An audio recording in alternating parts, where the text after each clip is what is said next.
दिन पर दिन बिताना मुश्किल है, चाहतों को छुपाना मुश्किल है। कि दिन पर दिन बिताना मुश्किल है, चाहतों को छुपाना मुश्किल है। वो तो सिलेक्शन के चंद हौसलों ने बांध रखा है, वरना जिस मोड़ पे अभी हम हैं वहाँ हर पल बिताना मुश्किल है।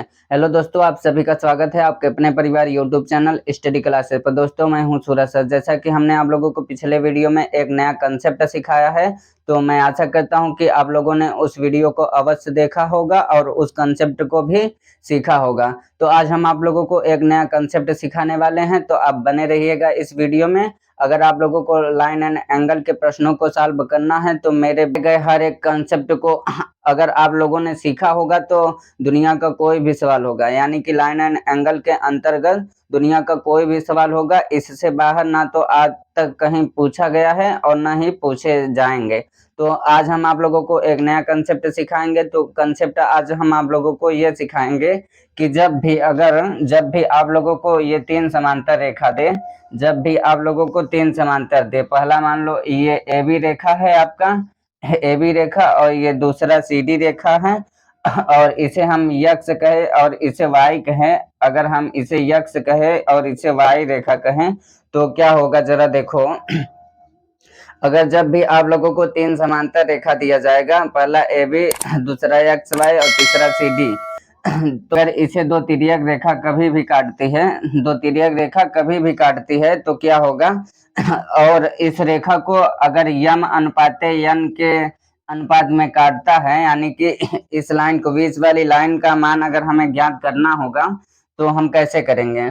तो देखो क्या होगा, अगर ये दो तीन समांतर है, पहला ए बी रेखा है आपका और दूसरा एक्स वाई और तीसरा सी डी रेखा है, अगर हमें बीच वाली का मान ज्ञात करना होगा तो हम कैसे करेंगे।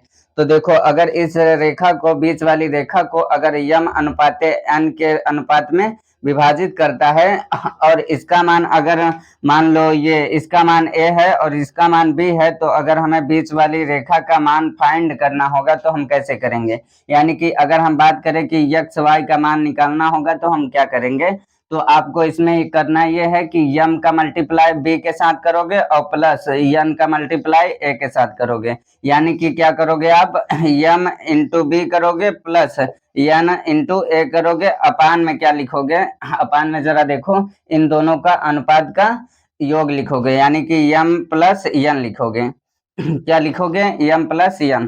तो मैं आशा करता हूँ कि ये आप लोगों को समझ में आया होगा। अगर नहीं समझ में आया तो हम आप लोगों को फिर से समझा रहे हैं कि अगर जब भी आप लोगों को कभी भी अगर ये तीन समांतर रेखा थे, पहला ए बी रेखा है आपका, दूसरा एक्स वाई और तीसरा सी डी रेखा है, अगर हमें एक्स वाई यानी कि बीच वाली लाइन का वैल्यू फाइंड करना है तो यम अनुपात यन के अनुपात में अगर विभाजित करा है और इसका मान आप लोगों को ए दिया है और इसका मान बी दिया है, तो आप लोगों को करना है, अगर हमें यक्स वाई का वैल्यू फाइंड करना है तो क्या होगा, यक्स वाई इक्वल टू होगा यम इंटू बी होगा और प्लस यन इंटू ए होगा, और बटे में आप लोगों का इन दोनों का अनुपात का योग करना होता है।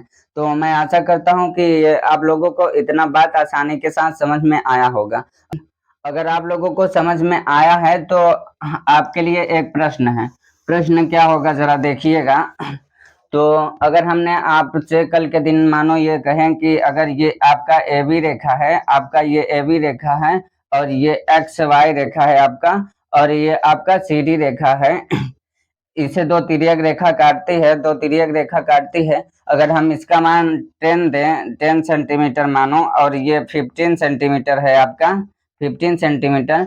अगर इस रेशियो का अनुपात अगर हम कहें कि 2:3 के रेशियो में है, तो आप मुझे ये बताओ कि एक्स और वाई यानी कि एक्स वाई का मान कितना होगा। तो क्या आप बता सकते हैं एक्स और वाई का, यानी कि बीच वाली लाइन का मान कितना होगा, क्या आप बता सकते हैं।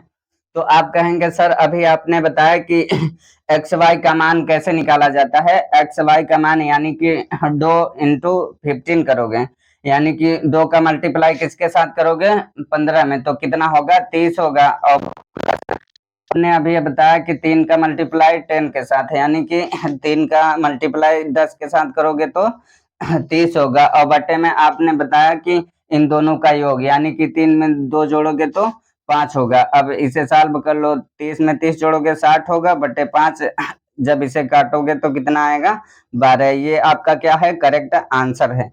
तो मैं आशा करता हूँ कि ये आप लोगों को पहली सवाल आसानी के साथ समझ में आया कि अगर जब भी हमें तीन समांतर रेखा दे और बीच वाली रेखा को यम अनुपात यन के अनुपात में विभाजित करें और पहली वाली रेखा का मान दिया जाए और दूसरी वाली भी रेखा का मान दिया जाए तो क्या आप बीच वाली रेखा का मान निकाल सकते हैं? तो चलो हम अब आप लोगों को अगर हम दूसरी सवाल की बात करें, अगर इसी में हम कहे कि चलो इसका मान कितना है, अगर हम कहे कल के दिन मानो एग्जामिनर की 5.0 है मान इसका और इसका मान अगर हम 6.0 कहे तो क्या आप इसे निकाल सकते हैं? अनुपात मान लो आपका सेम ही है, अगर 2:3 के अनुपात में विभाजित करता है ये बीच वाली लाइन को, तो क्या आप x एंड y का मान निकाल सकते हैं कितना होगा? तो आप कहोगे सर अभी आपने बताया कि यानी कि 2 × 5.0 करोगे और प्लस फिर इसका यानी कि 3 का गुणा किसमें करते हो 6.0 में करोगे और बटे इन दोनों का रेशियो का क्या करोगे योग करोगे तो कितना होगा अब इसका मल्टीप्लाई करोगे तो 10 होगा 10.0 होगा और प्लस और इसका मल्टीप्लाई 3 के साथ करोगे यानी कि 3 में 6.2 का मल्टीप्लाई करोगे तो कितना होगा 18.0 होगा और बटे में 5 होगा। अब आप इसे जोड़ लोगे, अब 8 में 0 जोड़ोगे तो कितना होगा 8 होगा, 8 में 0 जोड़ोगे तो 8 होगा, 1 में 1 जोड़ोगे तो 2 होगा, 0 है तो 0 लगाओ और बटे 5। आप इसे आगे भी सॉल्व कर सकते हैं जो कि ये क्या है आपका 28.0/5 ही ये क्या है आपका करेक्ट आंसर है। तो मैं आशा करता हूं कि इतनी बात आप लोगों को समझ में आया है। अगर समझ में आया है तो आप बने रहिएगा इस वीडियो में, हम आप लोगों को एक नया कंसेप्ट और सिखाते हैं आप लोगों को। तो वो आप लोगों का नया कंसेप्ट क्या होगा जरा आप लोग गौर से देखिएगा।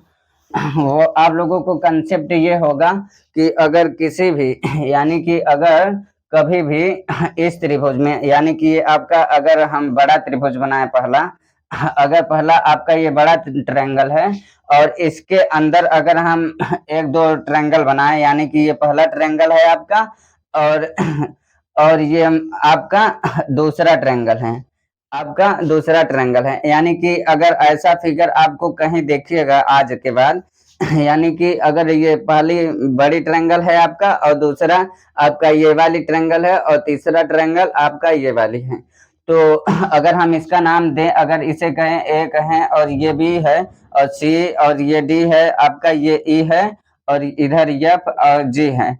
अगर हमें ऐसा फिगर देगा तो क्या, तो अगर हमें कभी भी ऐसा फिगर देगा तो क्या होगा जरा देखो, इसमें आप लोगों को कहेगा कि ये रेखा समा, तो ऐसा फिगर देगा तो आपसे इसमें कहेगा आप लोगों को इसमें कहेगा ये आप लोगों को इसमें ये कहेगा कि ये जो डीई रेखा है यानी कि जो डीई रेखा है वो समांतर है किसके, सॉरी वो बराबर है किसके, अगर डीई रेखा है वो बराबर है डीएफ के, किसके बराबर है डीएफ के, डीएफ के बराबर है और जो डीएफ रेखा होगा वो बराबर होगा एफ बी के, एफ बी या बी एफ भी कर सकते हैं इसे, एफ बी के बराबर होगा यानी कि ये रेखा पहली रेखा इसके बराबर होगा और ये रेखा इसके बराबर होगा और ये जो बी ए रेखा है ये एफ बी के क्या होगा बराबर होगा, यानी एफ बी के बराबर कौन सी रेखा होगा आपका बी ए, और बी ए बराबर होगा यानी कि ये वाली रेखा बराबर होगा ए सी के बराबर होगा, किसके बराबर होगा ए सी के बराबर होगा, किसके बराबर होगा एसी रेखा के बराबर होगा। और जो एसी रेखा होगा ये रेखा आपका होगा ये सी जी के बराबर होगा, किसके बराबर होगा सी जी के बराबर होगा, किसके बराबर होगा सी जी के बराबर होगा। और फिर जो सी जी रेखा होगा आपका ये सी जी रेखा है वो जीई के रेखा के क्या होता है बराबर होता है, जीई रेखा के क्या होता है बराबर होता है। तब आपसे पूछेगा कि हाँ, तब आपसे पूछेगा कि कोण सी ए बी का मान कितना होगा, सी ए बी का मान कितना होगा, यानी कि अगर हम बात करें कि ये पहली लाइन अगर हम थोड़ा सा इसे हाईलाइट करें तो जरा देखो, अगर हम बात करें कि ये जो पहला सी ई रेखा है यानी सॉरी डी ई रेखा है, पहली लाइन ये जो होगी ये इसके बराबर होगी, डी एफ के क्या होगी, बराबर होगी। और ये जो डी एफ रेखा है वो बराबर होगी एफ बी के, किसके बराबर होगी, एफ बी के।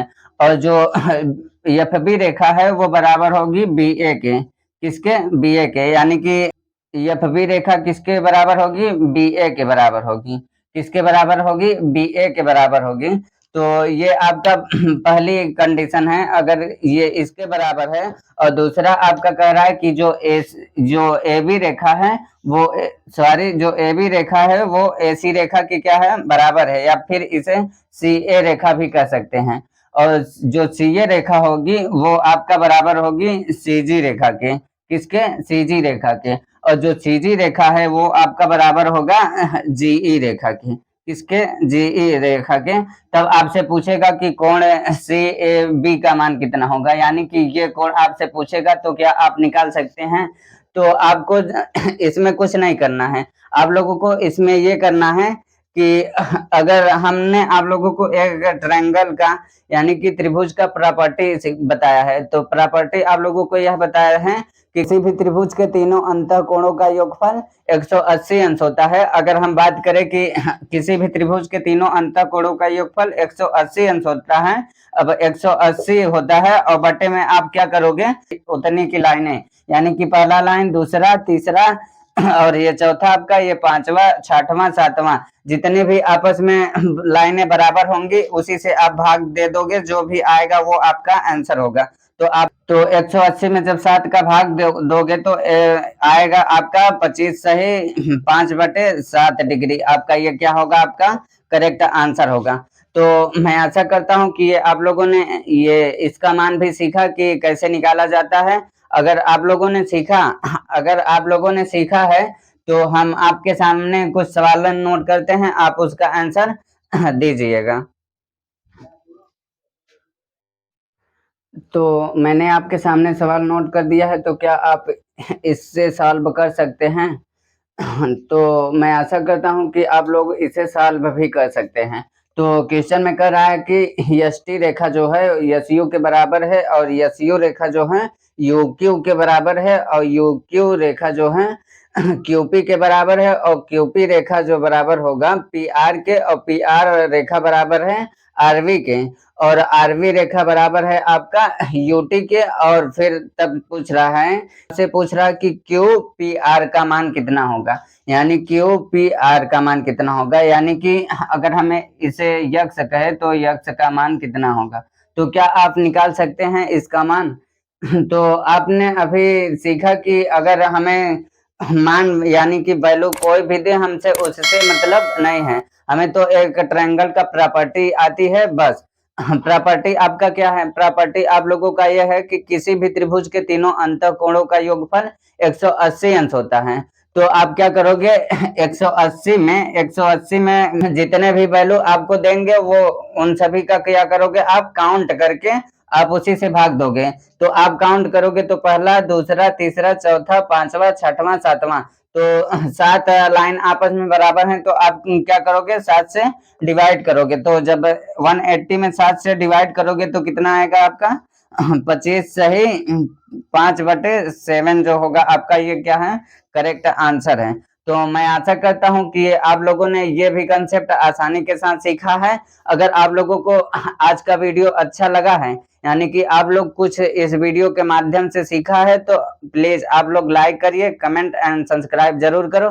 अगर को अभी भी कोई डाउट है किसी भी कंसेप्ट से कोई भी डाउट है आप लोग, तो आप हमसे तो आप कमेंट के माध्यम से आप लोग अपना अपना डाउट क्लियर कर सकते हैं। तब तक के लिए मिलते हैं हम अगली वीडियो में। जय हिंद, जय भारत।